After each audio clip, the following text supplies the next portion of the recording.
Hi, I'm Danny Ramos. Welcome to this week's edition of Hispanic Speak Out TV, brought to you every week on Spectrum, and it broadcasts statewide. We've been on Spectrum for about 15 years. Before Spectrum, it was Bright House, and before that, it was Time Warner. So we've been around on this show for a long time, talking about politics and the Hispanic community and how it affects Central Florida. We have an event coming up for September. That event is a celebration of Hispanic Heritage Month, and it's going to be celebrated at the Orlando Museum of Art on September 29th, which is a Saturday. So bring your significant other, make your reservation for this event, and it'll be on the screen right now. It's going to be a really wonderful event. We're going to have opera singers singing classics. We're also going to have a major art show, and we're also going to have bombi plena and lots of food and drink all included. So just call that number or go to the website, reserve your ticket. And it's going to be September 29th on a Saturday at the Orlando Museum of Art. And I'm here with Sandra Rivera, who's the lawyer that comes every week, and I beat her up, and she beats me up sometimes. I try to beat her up more than she beats me up. But anyway, we're going to talk a little bit about what just happened a few days ago on the Trump success with the Supreme Court. That was today. That was actually... No, but this is a delayed broadcast. So it was a few days ago. That's right. All right, That's so right. now you're a few days older when this is actually broadcast. That's right. All right, so go ahead. What Okay, happened? so the Supreme Court upheld the ban, the travel ban that Trump imposed at the beginning of his term. Wow. Wasn't that a huge surprise to everybody? I mean, everybody had that down. I mean, everybody was thinking like, that's really racist against Muslims. It'll never go. The court will vote it down. Right. Well, I mean, the court did decline to comment, as well they should, on the morality or on the soundness of his decision. They just merely ruled on whether he had the constitutional power to do so. And so that's what they were ruling on, is that he was within his constitutional rights as the President of the United States to issue that kind of travel ban. Well, Sotomayor came out totally against it, but it was an emotional statement that she made. You know, she made a statement that had to do with, we are a country of immigrants, you know, blah, blah, blah, blah, blah. But I'm surprised that she did that, considering that she's a Supreme Court justice, and her job is to follow the rule of law. Correct. And she didn't do that in her statement. What she reacted to was an emotional statement about, bring me your poor, bring me your weak, and your crying. Well, Sotomayor does have a history of doing that in her dissents or in any of the opinions that she writes. She's a very, she's definitely considered one of the more liberal judges, and she's definitely of the people, you know, and that not only goes for the immigration cases, but she tends to rule that way in cases involving criminal matters. So she's very in tune and focused on the disparity of treatment between, you know, among the races. So, yes, I mean, in those dissents, she's going to be a little bit more impassioned about her personal feelings. But it's not her job to be impassioned, though. That's not what she's a Supreme Court justice for. Well, she's the Supreme Court justice to interpret the black and white of the law. She did, and that's what the dissenting opinion is. She feels like the law was not followed, and she was joined along with the other liberal justices as well. So while they might inject some of their own personal feelings into that, they, at the root of it, what they are saying is that the majority opinion, the majority justices, did not follow the law, did not interpret the law correctly. Doesn't immigration fall under the executive branch? The policy making? Yeah. Right. Well, if there are laws that are made, the interpretation of the laws and whether, you know, the branch has the power to execute those laws, if it's challenged, that falls to the courts to determine whether, or to interpret the law to determine whether it's followed Okay, so this went correctly. from the local courts all the way up to the Supreme Court? Right. I mean, it was being litigated in the federal court system, so there was, you know, some conflicting opinions, and so once the Supreme Court got a hold of it, it just kind of, you know, set the stage for all of those other challenges that were pending. Or Okay. So now, how does that affect? Okay. So what was the decision? The decision was that they can block immigration from 5 predominantly Muslim countries. So now, what they said, or what was implied by the decision, was that the fact that those were Muslim countries was not part of their decision. they're not commenting on the fact that they were predominantly Muslim. That's correct. So their decision was based upon the strict interpretation of the law as it is in the Constitution relative to the presidency's power to execute the executive branch. Correct. And as far Okay. as the Supreme Court is concerned, on paper, it's a coincidence that the majority happen to be from mostly Muslim countries, or the majority of people are Muslim. A lot of people don't believe that. Well, I mean, A lot of people, a lot Right. of people believe that that was designed because they criticized Trump during his campaign when he was accused of being anti-Muslim, when he was saying he would block the people from coming in from those countries because of the terrorist threat. well, so- I mean, it's hard to say. I mean, you're going to find opinions on both sides of the issue. But if I'm not mistaken, I believe Iraq was actually taken off of that list. I don't know. I saw I'd it. have to- I saw it. I put it on my phone. I thought I saw Iraq on the list. Right. Well, Chad was taken off the list when Yeah, they came into right. compliance with whatever this concept that the Trump administration developed to. So, as an attorney, how do you see it? Personally, as an attorney. On the immigration ban? Yeah, the immigration ban from those specific countries. Do you think it's racially, or do you think that the byproduct of the black and white decision is has a racist connotation because it happens to be all Muslim, even though only 8% of the Muslim population is affected by it? In other words, what they said was these countries only represent 8% of the entire Muslim world, right? So it's not a dominant thing to stop these people from coming in. It only affects 8% of the total Muslim population. I understand where it's coming from. I understand that there is this Islamophobia, and you've got these radical terrorists, and with the internet, you've got people being groomed and people being recruited to a level that we've never seen, and it's not happening across other religions or across other nationalities. So I understand the desire to head that off at the pass, but I do think that there is some Islamophobia that contributes to that. Well, so. it depends on whether that Islamophobia is part of the White House strategy or it's opinion or people that have that kind of a feeling that didn't have any role in making the determination.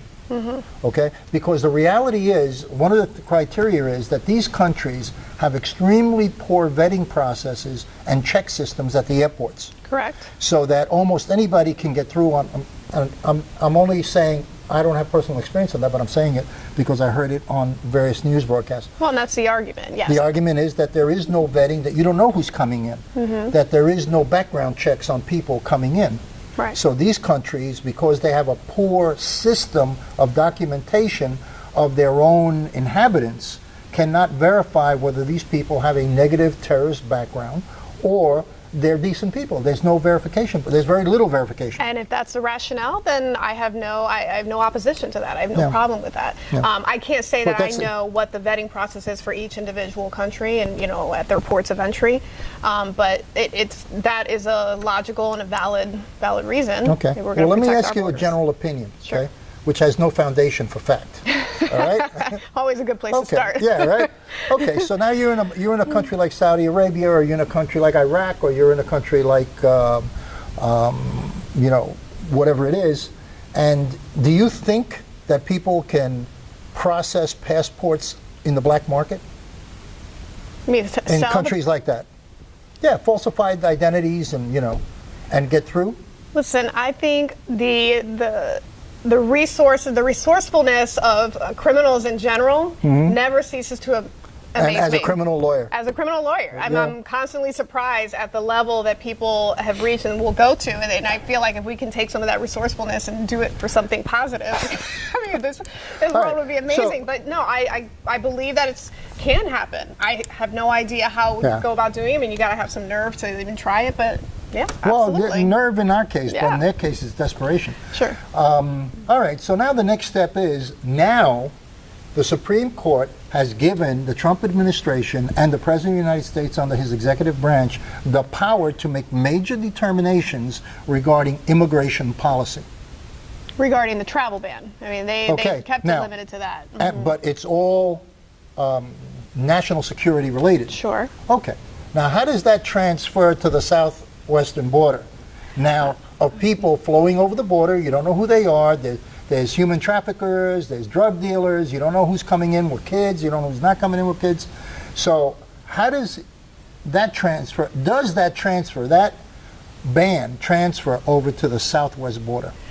Well, Or can it be transferred and interpreted that way by the administration? well, I suppose it really comes down to what the stated rationale was for the Trump administration to impose a travel ban in the first place. So It was national security. well, and that is going to be an issue ripe for discussion. I mean, people are already filing lawsuits in federal court regarding that policy and the separations there. So, I would be curious to see how the Supreme Court is going to decide on that, because if it comes down to, because the travel ban that's imposed does not take into account any asylum seekers, does not take into account, what's going on. Asylum seekers, all they got to do is apply. Right. They go to the office and they apply. They don't jump the border. They don't go around. They don't sneak over the fence. Asylum seekers just have to apply. Who are you? What was the issue? Where did you live before? Who's with you? That kind of stuff. Sure, and those so they want processes, the documentation. Right, and those processes could take months. And I don't profess to know what kind of environment or what situation these people are coming from. I mean, like you said, desperation will make you do a lot of crazy things and will make you take a lot of risks. And I feel like in a lot of cases, not all of them, obviously, that desperation is driving that. So if the immigration courts are overloaded, which they are, with these petitions. There's supposed to be 700,000 cases. Yes, and it just keeps growing. Yeah. And even people who have valid green cards. So the President of the United States can now zip the border absolutely tight, push everybody back under national security, because that's already been, he can position it. Well, and I don't even know that the travel ban necessarily has to do that. The fact that he's already said that you will be arrested, I think it's having an impact. I mean, it's definitely affecting people coming over, so. God, you talk so much, we ran out of time. All right, listen, don't forget, September 29th at the Orlando Museum of Art. And by the way, 17 states have sued the Trump administration because of the separation of children and their parents. So they've sued the Trump administration, going to court so that they can make a ruling on keeping those families together. But I think that's going to happen anyway before this court case goes up. And also the thing on the ban is going to flow into the Mexican border somehow and create major restrictions. Now, that We'll gave see. him almost like a credit card blanc of going in and the green saying, light, close the border, totally. We'll see. Yeah. All right, we're going to take a little break right now. And we have Diane Joseph from the NAACP interviewing Bruce Anton, who is a state representative, and they're going to be talking about the squeeze on housing in Central Florida. We'll be right back. It has a crisp, refreshing Caribbean-style flavor. Boricua Craft Ale, full-bodied flavor for the true beer drinker. Stop drinking beer water. Taino Craft Light Lager and Boricua Strong Craft Ale. Feel the rhythm and come up to craft beer. Welcome back to Speak Out TV. I'm Diana Joseph, and I'd like to welcome today and introduce you to our guest, Bruce Anton, who is a Democratic member of the Florida House of Representatives representing the 46th District, which includes parts of Orlando and Orange County since 2012. Previously representing the 39th District from 2002 to 2006. Welcome, Mr. Anton. Thank you. Such a pleasure to have you here with us today. My pleasure. I'm glad to be here. So the topic we wanted to discuss with you today is about affordable housing. And our first question is, throughout the nation, affordable housing is an ongoing discussion. But in your opinion, would you say that Florida is in crisis in comparison to the other states? Yeah, I would definitely say that Florida is in a crisis state. And compared with other states, I mean, we're all facing the same problem. So whether it's New York, whether it's Atlanta, whether it's California, whether it's Connecticut, Stamford, Connecticut area, we're all in a crisis. I mean, you've got cities like San Francisco, Seattle, Los Angeles, Oakland, Orlando, Miami. We're all facing a crisis. And it's mainly because the rates for the rental rates, housing prices have just skyrocketed. And so the increases in rental rates and housing prices has far exceeded the wages that are being paid in these various places. Yeah, I agree with you. Being in real estate myself, I'm a real estate broker, so of course I speak to clients every day. Right. And what I'm finding in our industry that we have clients that are approved, but then finding them the housing that is within their budget. Right, right. So then, we have qualified clients out there, but, just unable to find them a home so they can get started. Another question I have for you. Based upon my research, it seems to be, a few contributors to the crisis. Right. There's the Sadowski Trust Fund, increasing, like you had discussed, increasing rental rates and housing prices. Then we have the stagnant wages because income is not going Right. up, and it's causing a divide between, in the wealth. And then, of course, an increase in housing demand because of what just took place with Irma Right. and other devastations that took place in other countries or islands. Right. So would you say, as a result of that, out of those, what is our biggest obstacle that you think we're facing? I would say the biggest obstacle here in Central Florida would be the housing demand because of the natural disasters. I mean, I want to say yesterday I heard a figure of 300,000, 400,000 people from Puerto Rico that are now in Florida, all looking for housing. And so many of them are staying in hotels down in the Osceola County, Kissimmee area. But that is about to run out. So whatever assistance the federal government is providing there, that's about to run out. In terms of stagnant wages, when you look at the median income here in Florida, it's about $41,000 per year. Many folks here working in the service industry, making $10, $11, $12 an hour. Right. The average rental price here in Central Florida is about $1,000 for a one bedroom, $1,200 for a two bedroom. So somebody making $10 an hour would have to work 3 weeks just to have enough money to pay the rent. So we're not even talking about transportation, food, clothing, entertainment, what have you. Even if they were making $15 an hour, okay, with the $600 a week, they still have to work 3 weeks just to pay for rent or housing. Yes. Add to that the other components, which might be transportation. Okay, so way most cities are working now, the affordable housing, and it's left to discussion what is affordable, but the affordable housing is miles away from the city center or from the job location centers. Right. So you might have some housing that you can afford 20 miles from your Further out. workplace, but you have the transportation issue. So with gas prices going up, Yes. and I hope I'm not too far No, out of line, but yeah. with gas prices going up, now that's an extra expense. Right. So you got a number of factors that's weighing into this. The Sadowski Trust Fund, that is a housing trust fund from Tallahassee. Those are dock stamps that are generated from real estate sales. It generates about $300 million a year. This year, the legislature appropriated about $180 million of that toward affordable housing. Okay. But that is spread across 67 counties. So here in Orange County, our shares may be $6 million. Wow. And $6 million only goes so far. Yes. And I'm just looking down here at the list. So stagnant wages, increasing rental rates, housing prices, the housing demand because of the natural disasters. I would say that all of those factors are probably almost equal. I would say the Sadowski Trust Fund is the last factor in there, but there is an ever-increasing need and demand for affordable housing.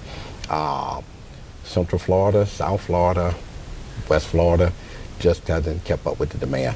And so we always need more money for affordable housing. But the other factor here too, and I'm just rambling on, Sure, no, please. is in cities like Orlando, what used to be affordable housing or the housing complexes that folks could afford, they're being torn down. And so you might tear down 600 units, but you're only replacing them with 200 units. Right, Okay, right. and that is creating the demand. It's a serious problem.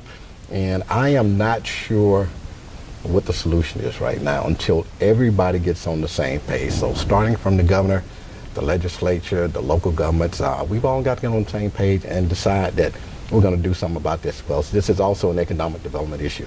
Yes, You can't absolutely. hire employees if they can't afford housing Yes. near their workplace. Yeah, absolutely. I agree with you wholeheartedly. Now, here we are a year from when Hurricane Irma hit. And here we are approaching, or actually we have begun another hurricane season. So is there fear, is there talk, is there concerns with what this hurricane season may, or what effects it's going to have on already a crisis that we're experiencing? Yeah, it's probably a hidden fear, just nobody talking about it. I'm sure it's on somebody's radar screen right now, but that is going to be a huge factor. Let's keep our fingers crossed, let's say our prayers and hope that we don't have any major storms that come through and tear up or destroy a lot of housing. But yeah, that's going to be a factor if another big storm comes in and tears up a lot of housing here. Yeah, because I remember through the organization, the NAACP, I had actually just begun as a chair of housing, and then that was the time period that Irma hit. And we were receiving so many calls of not people that, were affected in other islands, but in Orlando, whose home was devastated. They were not able, to claim insurance or having problems with it, or funding was not coming in. So we had, already an unaffordable housing problem. Then we had our local residents that were affected by it. And then we had those that were coming from other countries that came in as a result of their devastation. So looking at the overall picture, I would say, in my opinion, it would seem that Florida would have a larger crisis in comparison to other states, because even though we all had an overall unaffordable housing issue, we had some real major factors that added to the problem. Would you agree? Yeah, I would agree with that. Yeah. And I think you're right on. Yeah. It's a major problem. Yeah. And like I say, in that perspective, our crisis is probably much greater than other folks. Yeah, and then again, looking at this hurricane season, like I said, that's coming, and of course being prayerful that it doesn't. But then when you think about the overall picture, you just have to stand back and I guess just hope for the best. But hopefully, those officials and elected officials and politicians, are thinking ahead, and hopefully preparing somewhat. So we're going to have devastation either way if we have, but hopefully the devastation will be not as it was last year. And I will say one change you may see in Tallahassee in the next year, the next budget year, is when we get a new governor, we may have a governor and a legislature that does not sweep the Sadowski Trust Fund. So, like I say, it generates about $300 million a year. And right now we're only appropriating $180 million of that for affordable housing. The other $120 million goes to other programs, other areas, maybe corrections, education, or what have you. So we can get a governor, a new governor, that decides that they won't sweep the trust funds, we'll have another $120 million for affordable housing construction. Well, that's important for us to know as a community what we need to do, which is one of the questions that I had. What do we need to do as a community? We have elections coming up. Right. A lot of things are on the floor. So as a community, what do we need to keep in mind as far as what changes, that we can make, or what impact that we can make to push the process, to let them know that we're just, there's no time to wait. We need something to happen now. Right.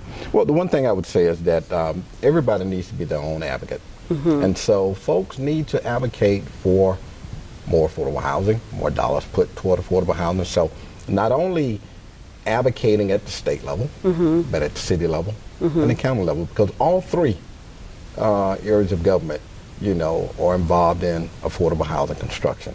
So you need to call your mayors, your city council people, your county mayor, the county commissioners, and you need to call your state reps, your state senators, and the governors. And I'm just being honest, you just need to blow the phone up and say, look, we don't need you all sweeping the Affordable Housing Trust Fund. We need you to put every dime that's available, every dime that's been collected for affordable housing, because that's why it was collected, and put that back into affordable housing. On the local level, you just have to encourage the mayors of the cities and the counties that they really need to focus on affordable housing. One of the things I was thinking about as I was driving over here today was again, the number of affordable housing units that are being demolished. Okay, and so they are building new housing. It's not necessarily affordable, Right, but of they're course. building new housing where affordable housing used to exist. In my district on Orange Center Boulevard, there were probably 600 apartment units over there. Okay, so those have been knocked down. Okay, and they've been replaced with about 265 high quality apartment units. They had 265 units, and I'm just saying that's the number, but they had 8,000 folks applying to get in those 265 units. So that is a strong indication of the demand. And so what we have to be careful of is, again, as we begin redevelopment, that we are replacing the housing stock that we're destroying That we're in order subtracting. to redevelop new communities. And the biggest problem here in Central Florida is you go to the downtown area, they're building new housing, Yes. high rises, but again, it's Unaffordable. 1,200, 1,500, 2,000 is unaffordable. And so everybody talks about affordable housing, but what is the definition of affordable housing? And it's all specific to however much money you make. Yeah, yeah. know. And I think, again, a guideline for them understanding what is affordable housing is looking at the families that are living in hotels, you know, Right. the family of 5 that's living in a 2-bed hotel room that's watching the show right now. And we hear everyone talking about it, but really what hope and what hope are we giving them that we understand your situation and we are aggressively moving forward to change it instead of everyone just talking about it. Right, and right. what you said, again, as a broker, I see that happening all the time. I always say that we're turning into a little New York or a little California Right. with our rental rates. We are now, I think 2018, if I'm not mistaken, they said we are the highest rated in increases in rental rates. I read that. So that doesn't help our situation. So Right. hopefully moving forward, that they'll hear Right. what the community is trying to say, and we'll take action with the advice that you've given us, and hopefully we can see some changes sooner than later. Yeah, and let me just add this. I was having a conversation with some folks from Disney, Universal Studios, some of the other community leaders, business leaders, and everybody is well aware that the housing is one of the most important issues we're needing to deal with now. And I was going to say there's a project that's trying to get off the ground in my community, my district. That's an old hotel, and the guy bought the property, and what he wants to do is create housing for families. And he would rent the housing to families for $750 a month. Okay, Wonderful. but it's 278 square feet. So you're talking Tiny about maybe, housing. yeah, it's hotel Yes. rooms. Wow. And then he's going to put Yeah. a kitchen and the stove and refrigerator and all of that in there. But that's a hotel room that may have a family of 3, 4, and 5 people. That is a part of the solution. Yes. But we cannot allow that to be the ultimate solution. Because again, that is not enough room No. to move around. And then when you look at it on a per square footage basis, it is actually higher than what somebody would pay for a 2-bedroom apartment. Now here's the other thing, and then I'm gonna shut up. Yeah. With folks being able to get into housing. So again, in my district, you have folks with felony convictions. Well, guess what? They cannot get into apartment complexes. You got Right. bad credit these days. You cannot Yes. get in there. So Yeah.